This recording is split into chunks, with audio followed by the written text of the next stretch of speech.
레위기 10장, 오늘 권사님 좀 늦게 오셨지만 다시 읽는 것보다 내용을 말씀을 드리고 함께 하나님의 말씀을 나누고자 합니다. 아론의 아들 나답과 아비후가 하나님께서 명하지 아니한 다른 불을 담아서 분향함으로 말미암아 하나님께서 이 나답과 아비후를 죽이십니다. 오늘 말씀이 참 어렵습니다. 사랑의 하나님께서 이렇게 잣대를 정확하게 들이대십니다. 아론의 아들 나답과 아비후는 제사장이죠. 그런데 하나님이 제사장을 죽여요. 오늘 1절 같이 한번 읽어보죠. 1절 같이 읽죠. 아론의 아들 나답과 아비후가 각기 향로를 가져다가 여호와께서 명령하시지 아니하신 다른 불을 담아 여호와 앞에 분향하였더니 그럽니다. 하나님께서 명령하지 않은 다른 불을 담아 분향했다는 겁니다. 실수한 거죠.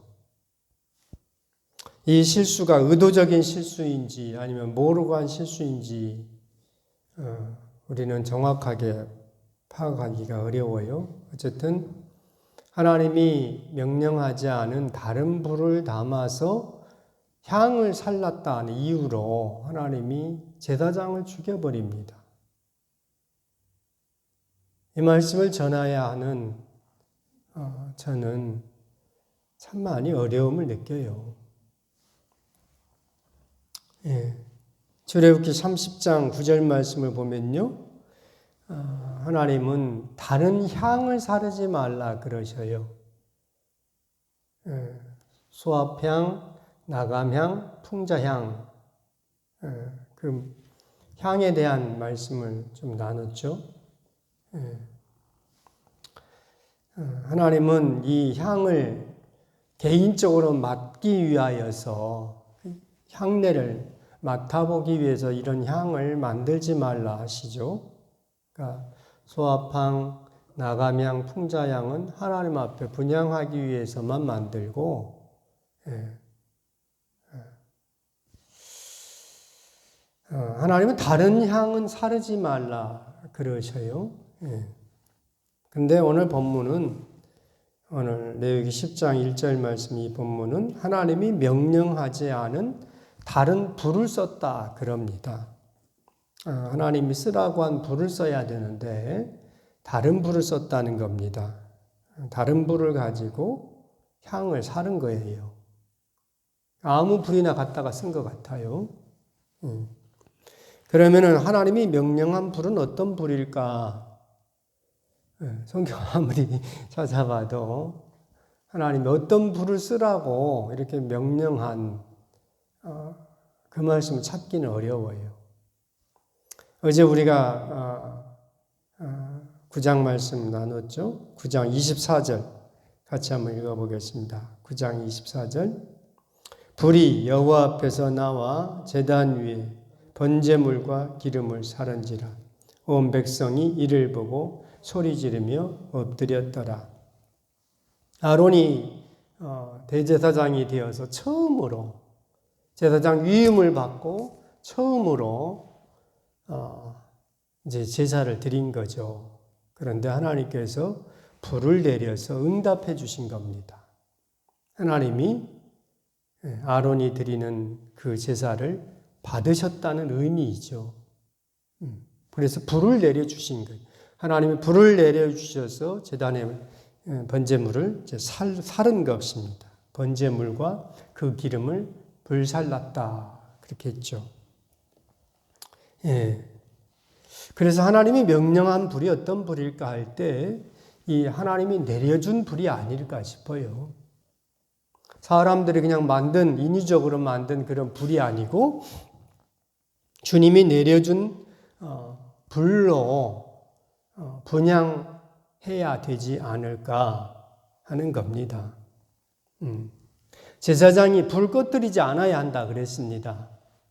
그죠? 제사장이 꺼뜨리면 안 되는 불이 번제단의 불입니다. 성막 밖에 있는 번제단의 불, 그리고 성막 안에, 성소 안에 있는 금등대의 불을 꺼뜨리면 안 됩니다. 그러면은 어떤 불을 꺼뜨리면 안 될까? 하나님이 내려준 불을 꺼뜨리지 않아야 하겠습니다.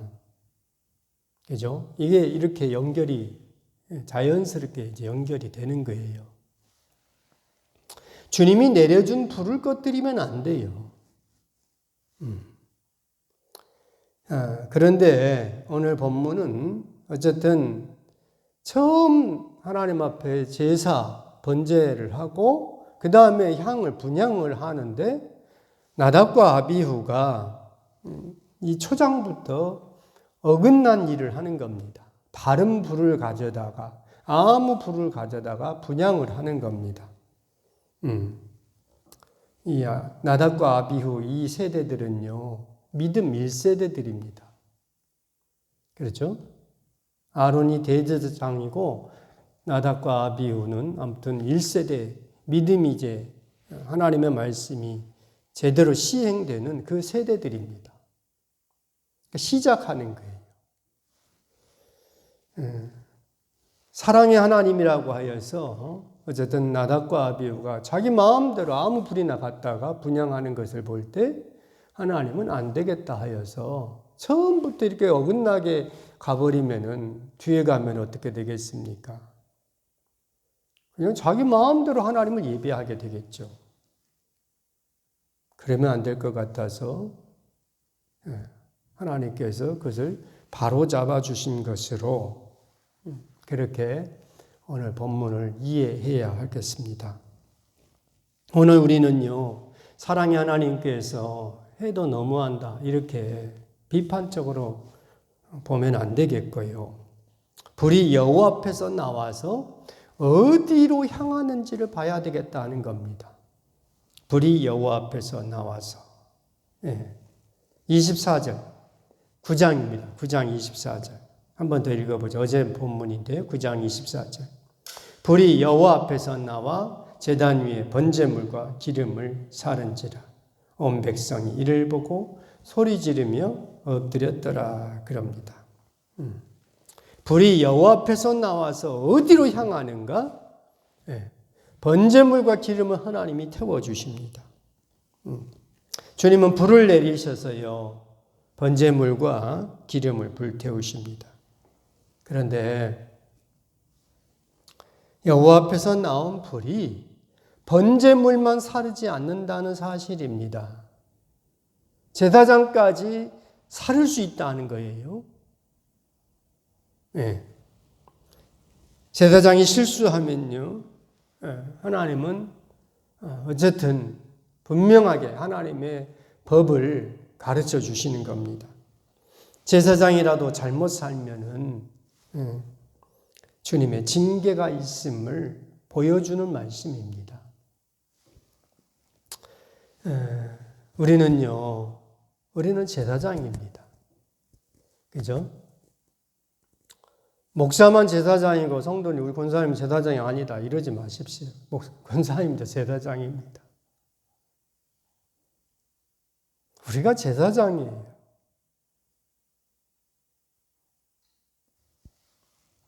그런데 제사장이 잘못 살면요 타격이 큽니다. 그래서 속죄제 때 그렇게 4종류의 속죄제가 있다고 그랬잖아요. 4가지. 제일 먼저 제사장이 속죄제입니다. 제사장이 잘못할 때. 제사장과 회중이 잘못할 때 그 속죄 제물은 불태워버립니다.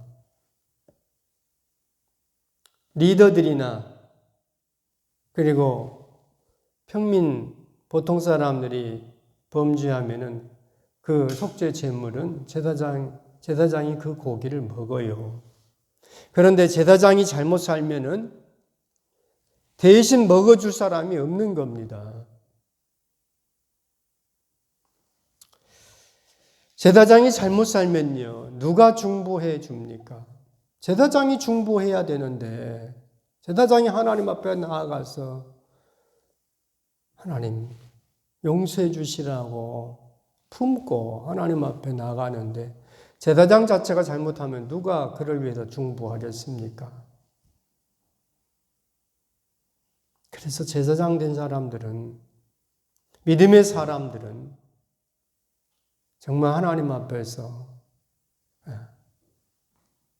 세상 말로, 우리 말로 정신 바짝 차려야 합니다. 하나님이 언제 세상을 심판하십니까? 교회가 타락하면. 하나님께서 보실 때, 이 정도 안 된다, 이 정도면 이제 안 되겠다 하면은 하나님 심판이 임합니다. 교회가 타락하면. 그러니까 어디부터 하나님이 청소를 하느냐? 심판의 시작이 어디부터 시작되니까? 교회부터입니다. 자기 타작마당을 정하게 하사 이러십니다. 자기 타작마당을 정하게 하사. 네. 어쨌든 나답과 아비후가 실수했는데요. 어디서 실수했을까? 주님이 이렇게 경고를 해주신 부분이 있어요. 네. 오늘 본문 9절, 레위기 10장 9절 같이 한번 읽겠습니다. 19절, 너와 네 자손들이 흠악에 들어갈 때는 포도주나 독주를 마시지 말라. 그리하여 너희 죽음을 면하라. 이는 너희 대대로 지킬 영영한 규례라. 그럽니다. 나답과 아비후가요, 술 취하고 들어간 것 같아요. 그래 하나님이 경고의 말씀을 하시는 거예요. 흠악에 들어갈 때는 포도주나 독주 마시지 말라 그래요. 참 어떻게 이럴 수가 있을까? 흠악에 들어간, 하나님을 만나러 들어가는데 술을 마시고 들어가? 잘 이해가 안 돼요.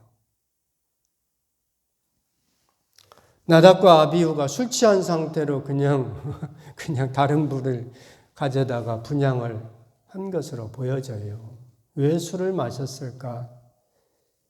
네. 너무 긴장돼가지고 술을 마셨을까? 아니면은 술 마시는 버릇이 있어가지고 그것을 못 끊고 술 마시고 하나님 앞에 나갔을까? 잘 이해는 안 돼요. 어쨌든 중요한 것은 하나님이 말씀하지 않았는데 하나님 뜻과는 상관없이 자기 생각대로 주님을 예배하면 안 된다는 겁니다. 이게 중요한 거예요. 이게 말씀, 이게 메시지입니다. 우리도 이런 실수할 수가 있어요. 나는 열심히 하나님을 섬긴다. 근데 하나님 뜻과는 상관이 없어. 이런 경우 많이 있습니다. 이렇게 하나님을 예배한 대표적인 사람들이 있어요. 누굽니까? 유대인들입니다. 하나님의 의와는 상관없이 자기 의를 드러내기 위해서 하나님을 예배합니다. 이들이 유대인들이에요. 로마서 10장에 그렇게 나오죠. 자기 의를 드러내려고, 자기를 드러내려고 하나님을 이용하는 거예요. 우리도 그럴 때가 많아요. 내 생각을 드러내려고 하나님을 사용합니다. 네. 우리가 이런 실수하면 안 됩니다. 내 의를 드러내려고 하나님의 의와 하나님의 뜻과는 상관없이 이렇게 가면 안 되는 거죠. 오늘 우리가 나눌 말씀이 이거예요. 내 생각대로 하나님을 예배하는 것이 아니고 하나님 뜻대로 하나님을 예배하는 겁니다. 3절 말씀 한 절만 더 읽어보고 마치죠. 3절 같이 읽죠. 모세가 아론에게 이르되 이는 여호와의 말씀이라 이르시기를 나는 나를 가까이 하는 자 중에서 내 거룩함을 나타내겠고 온 백성 앞에서 내 영광을 나타내리라 하셨느니라. 아론이 잠잠하니. 우리는 하나님을 가까이 하는 자들입니다. 그러니까 이 새벽에 나와서 기도하는 거예요. 저도 오늘은 일어나기가 참 어렵더라고요. 그런데 우리 권사님 얼마나 어렵겠어요? 우리가 하나님을 가까이 한다 해서 새벽 기도를 합니다. 집에서 기도해도 되죠. 뭐 굳이 예배당 나와서 해야 되겠습니까? 그런데 하나님을 가까이 하는 자 중에 하나님이 하나님의 영광을 나타내겠다 그러십니다. 하나님의 거룩함을 나타내 주겠다 그러십니다. 그러니까요, 하나님을 가까이 하는 사람이 희망입니다, 사실은. 저는 그렇게 목회를 합니다. 기도하는 사람이, 그죠? 기도하는 사람이, 그 기도의 불이 불타오르고 있는 사람들이 교회의 희망입니다. 다 세상으로 치우쳐 가고 있을 때 그 한 불이라도 꺼트리면 안 돼요. 그게 꺼져버리면요. 이 세상에 많은 교회가 있습니다. 그런데 하나님의 뜻대로 하나님을 사랑하는 교회가 그 불이 불타오르면 그래도 희망이 있는 거예요. 그런데 다 꺼져버리면 하나님이 심판하십니다. 오늘 우리가 나누기 어려운 말씀입니다. 하나님이, 사랑의 하나님께서 왜 제사장까지 죽이셔야 되는가? 이런 하나님을 우리가 믿어야 한다 할까? 참 어려운 말씀입니다. 그런데 중요한 메시지가 뭡니까? 내 생각대로 하나님을 예배하는 것이 아니고 내 뜻대로 내 마음대로 하나님을 사랑하는 것이 아니고 하나님의 뜻에 맞게 주님 말씀에 합한 그 삶을 살아갈 때 주님이 주님의 거룩함을 나타내 주시겠다 그럽니다. 네. 그래서 우리가 통로요. 네. 우리가 통로입니다. 하나님이 그래도 이 세상을 보존하시는 것은 이 땅에 거룩한 하나님의 백성이 있기 때문에 하나님이 기다리고 계십니다. 네. 기도하겠습니다. 거룩하신 하나님 아버지, 은혜를 감사합니다. 부족하고 연약하지만 힘을 다해서 하나님의 마음에 합한 삶을 살기를 원합니다. 거룩하신 하나님 아버지, 내 생각대로 하나님을 사랑하는 것이 아니고 하나님의 뜻대로 주님 말씀대로 나아가기를 원합니다. 하나님 아버지 도와주시옵소서. 아직도 우리는 세상 가운데 한쪽 발을 내딛고 한쪽 발은 주님 앞에 내딛고 해서 왔다 갔다 이렇게 살 때가 많습니다. 주여 불쌍히 여겨주시고 사랑하여 주셔서 하나님 아버지 우리가 세상과 함께 가지 않고 오직 주님 뜻 안에서 아버지 원하는 대로 아버지 마음에 합한 주님의 거룩한 사람들이 다 되게 하여 주시옵소서. 예수 그리스도 이름으로 기도드립니다. 아멘.